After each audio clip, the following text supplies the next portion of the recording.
Hello everyone, good morning all of you. और आप देख पा रहे होंगे कि 3:30 बज गए थे और आज का ब्लॉग स्टार्ट होता है 3:30 पे। तो मैं उठ गई थी और उसके बाद मैंने थोड़ा सा पानी वगैरह पिया और फिर उसके बाद मैं आपको रियल टाइम दिखा देती हूँ एक बार।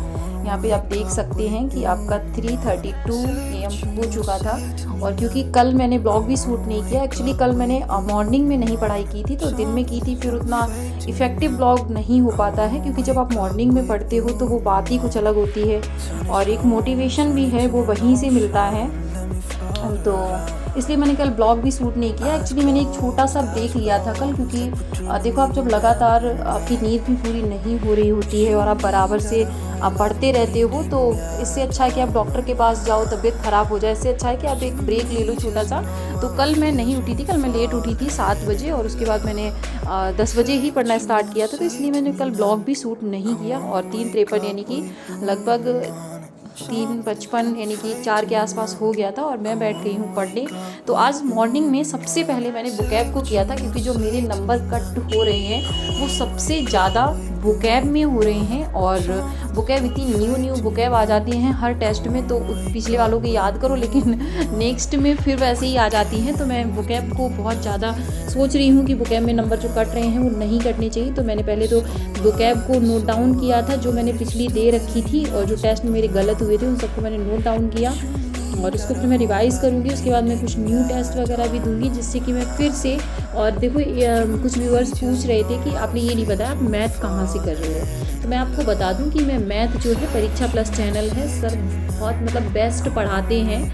आप पढ़ के देखोगे तो आपको पता चलेगा वहाँ पे, और वहीं से मैं कर रही हूँ। उसके बाद जो मेरी प्रैक्टिस है वो मैं टेक्स्ट बुक से कर रही हूँ। ओके, तो और भी कोई डाउट है तो आप मुझसे पूछ लेना। और लगभग 5:15 तक मेरा वोकैब का जो सेक्शन था, जो मुझे याद थी वो मैंने नहीं लिखी थी, जो मुझे नहीं याद थी उनको मैंने नोट डाउन कर लिया था। तो देखो आप बार बार चीज़ों को लिखते रहिए। लिखने से क्या होता है कि वो चीज़ें आपके माइंड में कहीं ना कहीं सबकॉन्शियस माइंड में पहुँच जाती हैं। ओके, उसके बाद मैंने शायद EVS को पढ़ा था और EVS के बाद मैंने कुछ उसके टेस्ट भी दिए हैं।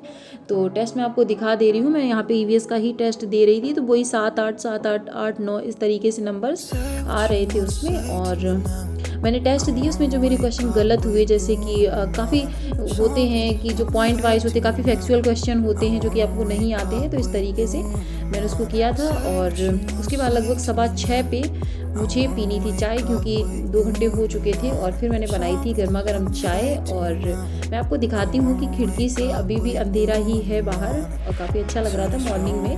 तो फिर उसके बाद मैंने चाय वगैरह पी और इसके बाद मुझे करना था मैथ। देखो अब ऐसा टाइम नहीं है कि आप एक ही सब्जेक्ट पे लग के रह जाओ, तो प्रैक्टिस सभी की बराबर इक्वली आपको करनी है और इम्पॉर्टेंटली उन सब्जेक्ट की करनी है जो कि आपके वीक हैं या जिनमें आपके नंबर्स कम आ रहे हैं। ये सिर्फ एकमात्र तरीका है आपके नंबर्स को बढ़ाने का। और जैसे कि आपको पता है कि मैंने सचिन सर की क्लास देखी थी, तो मैंने आज उनके मॉक को भी परचेज किया है और मैंने मॉक दिया भी है। तो 132 मार्क्स आए हैं और मैंने सोचा था आप लोगों के साथ शेयर करूंगी, बट उसमें स्क्रीनशॉट नॉट अलाउड है, तो मैंने लिख के उसको दिखा दिया है आपको, बट शेयर नहीं कर सकती। और जो इसमें देखो एक थिंग सिर्फ इसमें एक्स्ट्रा ये है, बाद बाकी अगर आपने टेस्ट आपका पास ले रखा है तो कोई ज़रूरी नहीं है कि आप उसका पास लें। इसमें आपको जो एक्स्ट्रा मिलता है वो ये है कि आप इसको री अटेम्प्ट कर सकते हो, यानी कि एक अच्छा खासा, जैसे टेक्स्ट बुक में मैं टेस्ट देती हूँ तो उसमें री अटेम्प्ट का कोई ऑप्शन नहीं है वहाँ पे। अगर आपने एक बार दे लिया है तो आप सिर्फ उसको देख ही सकते हो, आप ये नहीं देख सकते हो कि अगर अगली बार ये क्वेश्चन मेरे सामने आएगा तो मैं इसे कर पाऊँगा या नहीं। और इसके बाद मैंने मैथ्स की प्रैक्टिस क्लास की थी, तो इसमें 8 क्वेश्चन ही हो पाए हैं। अब अगर शाम को होता है, नहीं तो फिर मैं इसको कल करूँगी। आप जैसे कि देख पा रहे हैं, आपको दिख रहा होगा शायद, यहाँ पे लगभग आपके जो हैं 11 बज चुके हैं, क्योंकि मैंने 10:30 बजे तक मैंने जो सचिन सर की जो क्लास थी पेडागोजी की सेकंड वाली, आज वो देखी थी, फर्स्ट और सेकंड, तो इसलिए मुझे थोड़ा सा लेट हो गया था। तो उसके बाद मैंने नहाना वगैरह उसको, और अब 11 बज गए हैं। तो मैंने अभी जस्ट सचिन सर के आपके जो मॉक टेस्ट हैं उनको मैंने अभी लिया है, 290 में है शायद, तो उसको अब मैं अभी उसमें कुछ मटेरियल दिया है पढ़ने के लिए, तो मैं ईवीएस पढ़ने जा रही हूँ और उसके बाद मैं उनके मॉक टेस्ट को, फर्स्ट मॉक टेस्ट जो है उसको मैं देने वाली हूँ। तो उससे क्या होता है, देखो जब आपके पास दो चीज़ें होती है तो आप कंपेयर कर सकते हो चीज़ों को कि रियलिटी में मतलब वैसी ही है या नहीं। और वैसे भी सचिन सर का सबसे ऑथेंटिक माना जा रहा है, सभी लोग जितने भी लोगों से मैंने सुना है तो बोले हैं कि मतलब सचिन सर का जो है बहुत ही अच्छी, उन्होंने सिलेबस भी टाइम से कवर कराया है और उनके मॉक टेस्ट भी बहुत अच्छे हैं। तो मैं बताऊँगी अपना एक्सपीरियंस जो भी है वो आपके साथ शेयर करूंगी। तो फिलहाल अभी मैं जा रही हूँ मॉक टेस्ट देने और अभी मैं ईवीएस पढ़ूंगी और 2 बजे से लगभग 1:30 बजे से जब आरव को मैं ले आऊँगी उसके बाद मैं जो है उनका मॉक लगाने वाली हूँ। तो देखती हूँ कितने क्या मार्क्स वगैरह आते हैं और मिलती है फिर आपसे पढ़ने के बाद, क्योंकि रिवीजन जो है मैं फ़ोन से ही पढ़ने वाली हूँ तो इसलिए इसको रिकॉर्डिंग नहीं करूँगी। ओके, सो हेलो एवरीवन, जैसे कि मैंने आप को बताया था कि मैं टेस्ट देने जा रही थी और मैंने सचिन सर जो टेस्ट सीरीज़ है उसको आज ही परचेज़ किया है। तो मुझे बहुत क्यूरियोसिटी हो रही थी कि देखती हूँ कि टेस्ट बुक में और जो सचिन सर ने जो टेस्ट दिए हैं उसमें क्या डिफरेंस है। तो बहुत ज़्यादा डिफरेंस नहीं देखने को मिला, बट क्वेश्चन का लेवल दोनों में सेम है, अच्छा लेवल है। और एक जो इम्पॉर्टेंट थिंग सर के में मिली है उसमें आपको एनालिसिस और भी डीपली मिलता है चीज़ों को लेकर के, जितना आपको टेक्स्ट बुक में मिलता है। अदरवाइज दोनों ही बिल्कुल अच्छी सीरीज़ है, सेम है। बट ये है कि अगर आप अलग सोर्स से, 2 सोर्स से अगर आप प्रैक्टिस करते हो तो आपके लिए अच्छा है और आपको एक मतलब चीज़ें पता चल जाएंगी कि हाँ किस तरीके से क्वेश्चंस को आपसे पुट किया जाता है। अगर आपने टेक्स्ट बुक का ले रखा है तो कोई इतना ज़रूरी नहीं है, अगर आप चाहते हो तो ले भी सकते हो।